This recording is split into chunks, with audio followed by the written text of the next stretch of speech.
आप मुसलमान। हजरत जाफर तैयार जब गए मलिक हब्श के पास तो उन्होंने उनसे डर कर नहीं छुपाई कोई बात, साफ साफ दो टोक लफ्जों में बातें कही कि हमारे नबी फना और हम ये काम करते थे, हम ये गुनाह करते थे, साफ साफ लफ्जों में बात करते थे। आज ज्यादा से ज्यादा क्या हम अगर हक बात करते हैं मेरे हाथ में हथकड़ी लगेगी, यूएपीए लगाकर अंदर डालेंगे, मौत के घाट उतार देंगे। कोई भी बात हम कानून के खिलाफ नहीं बोलते, संविधान के खिलाफ नहीं बोलते।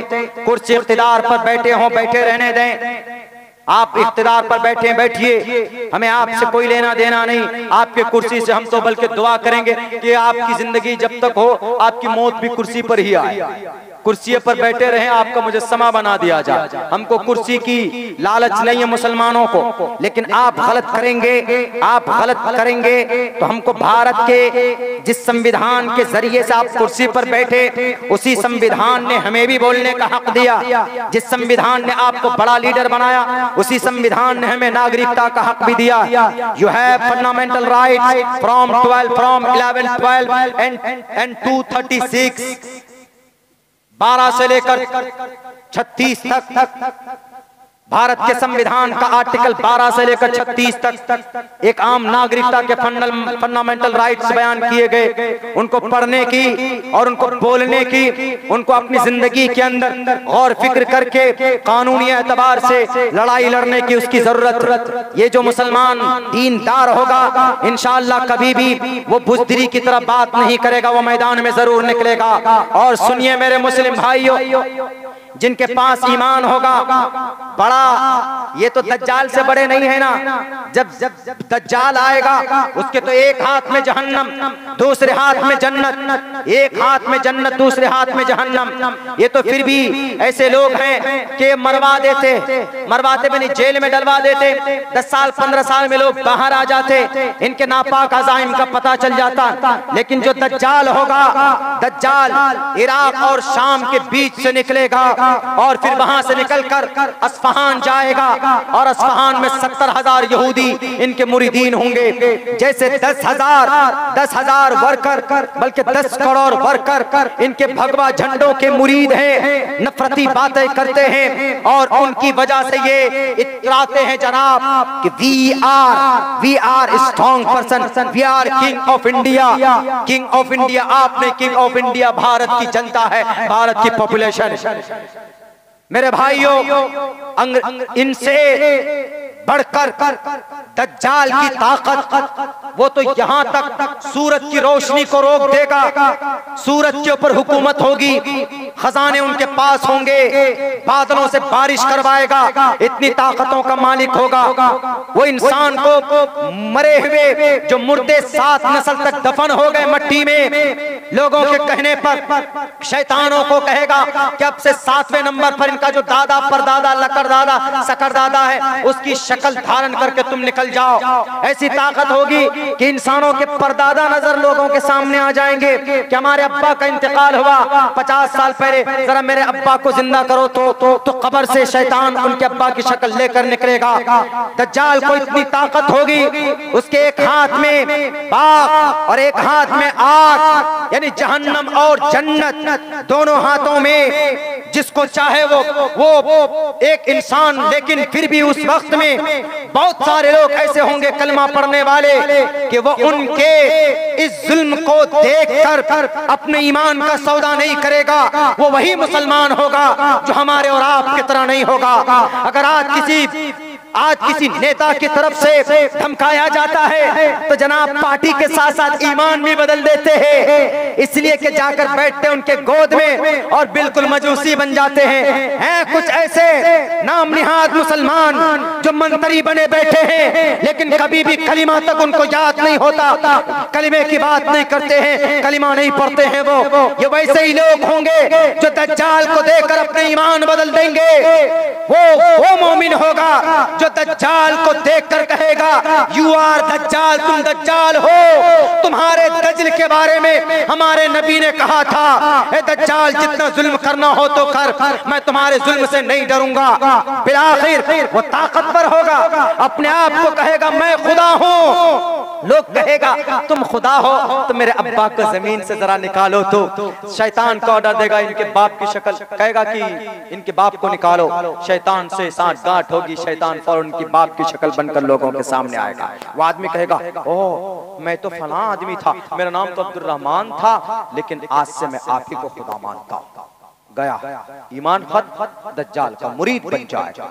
उसके बाद कहेगा कि सर हमारे गुरुजी पीएम साहब हमारे खेत में बारिश नहीं हो रही है। तो दज्जाल कहेगा कौन सी खेत है तुम्हारी?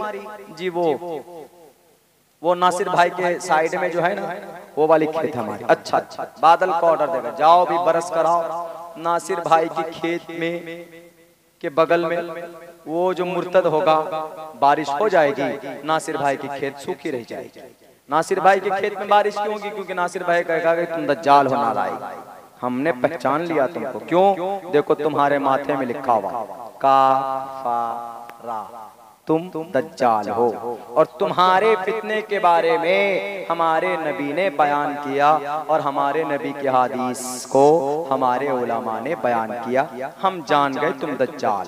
मैं नमाजी हूँ, मैं सच्चा मुसलमान हूँ, दज्जाल तुम्हारी ताकत से इन डुप्लीकेट और ये तुम्हारे जादू को देखकर मैं तुमको खुदा नहीं मान सकता। तो अब नासिर भाई साहब की खेत सूखी रह जाएगी, फसल भी नहीं होगी, लेकिन ये एतमाद किस पर रखेंगे? ला इलाहा इल्लल्लाह मुहम्मदुर रसूलुल्लाह। सच्चा मोमिन जो होगा वो उसके सामने में, उनके सामने में कहेगा यसरब मदीने के करीब दज्जाल पहुंचेगा, वहां पहुंचने के बाद उस शहर में नहीं जा पाएगा, फरिश्तों से अल्लाह हिफाजत करवाएंगे दो शहर की। ये होने वाला दज्जाल से बड़ा फितना, दज्जाल से बड़ा जालिम बादशाह आज तक पैदा नहीं हुआ, दज्जाल तक पैदा नहीं होगा। दज्जाल के जुल्म को देखकर और दज्जाल के डर को देखकर, उसके खौफ को देखकर लोग अपने ईमान तक बदल देंगे, अपने धर्म तक बदल देंगे। आप समझ सकते हैं कि कितना रौब दबदबा उसका होगा। सूरज को, सूरज के नूर को, सूरज की रोशनी को वो छीन सकता है। ये सब अल्लाह की तरफ से होगी। दज्जाल को भेजने की क्या जरूरत है? सिर्फ पहचानने के लिए कि इनमें कौन सच्चा मोमिन है। कि जब मस्जिद पर बुलडोजर चलाया जा रहा था तो बोलने वाला कौन था उस वक्त में? उस वक्त मौलाना चुपचाप रहो ना, मसलिहत का तकाजा यही है। मसलिहत करते करते उनके बुलडोजर हमारे मसाजिद तक पहुंच गए। हम मसलिहत की चादर ओढ़ कर बुज़दिली को पेश नहीं कर सकते हैं। हम चले जाएंगे इस दुनिया से, लेकिन जालिम को जालिम कहकर जाएंगे। यू आर खुलोल पर्सन, तुम जालिम थे, तुम जालिम हो। इल्लीगल तरीके पर, गैर कानूनी तरीके पर हमारे मसाजिद के ऊपर तुमने कब्जा किए, हमारे माइनॉरिटीज को तुमने जेल के अंदर डाला। ये बात कहकर जाऊंगा ताकि कल क़यामत में अल्लाह को कह सको कि अल्लाह आपने कुरान में कहा था कि जालिमों की कभी तरफदारी मत करना। वला तरकनू इलल लज़ीना ज़लमू, ये अल्लाह मैं बोल कर आया हो, आपके नबी की हदीस पर अमल करके आया हो। कलिमतु हक़्क़िन इंद सुल्तानिन जाइर, आरएसएस के सामने हक बात बोल कर आया हो, बजरंग दल को चैलेंज करके आया हो। ये अल्लाह मेरी सत्ते में मेरी माफ कर, मेरी बख्शिश करवा दे। हो सकता है कल क़यामत में गर्दन ऊंची करके ये बात मैं कह सकूं, आप कह सकें। इस पर जब अमल होगा तभी तो वहां पर यसरब में एक आलिम होंगे, वह आलिम निकलेंगे, दज्जाल के चेलों से कहेंगे कि दज्जाल कहाँ? दज्जाल का चेला कहेगा कि तू बड़ा बदतमीज लग रहा है। उन्होंने कहा कि मैं तुम्हारे साहिब से मिलना चाहता हूँ, मैं तुम्हारे पीएम से मिलना चाहता हूँ। अच्छा, वो पीएम साहब के पास जाएगा दज्जाल के पास। दज्जाल कहेगा बुलाओ कौन? वो एक आलिम दीन होंगे। दज्जाल के सामने जाकर देखकर फौरन पहचान कर कहेंगे तुम ही दज्जाल हो, इसमें कोई शक नहीं। उन्होंने, वो पूछेगा क्यों, मैं क्यों दज्जाल?